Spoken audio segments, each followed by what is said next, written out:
Unha oficina pontevedresa de atención cidadá en Monteporreiro e na Parda e outra móvil que percorra rural. Esa é unha das propostas do programa electoral de Cidadáns que ten como objetivo principal agilizar os trámites administrativos a todos os pontevedreses. Esta oficina va a tener una sede, queremos que tenga una sede real, física, pero también va a ser una oficina que funcione por vía telefónica y también por vía de internet, con una web. Un poco buscar esos tres canales para acercar la administración al ciudadano.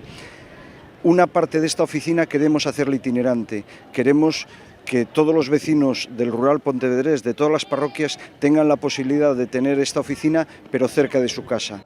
O candidato a alcaldía percorreu esta mañá o centro da cidade para achegar todas as súas propostas aos veciños. A acollida, de momento, está sendo moi positiva. La campaña municipal podemos tener una marca o un paraguas de partido, pero después creemos que es muy importante que la gente conozca a la persona que va a hacer la función en el ayuntamiento, ¿no? Entonces, bueno,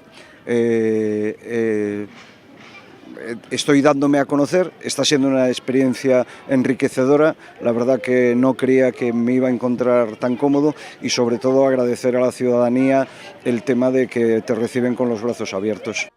O transporte urbano, os servizos sociais e a actividade cultural e deportiva son algúns dos eixes da campaña electoral de Cidadáns. Unha campaña coa que Goyo Revenga está convencido de que o seu partido dará unha sorpresa nestas eleccións.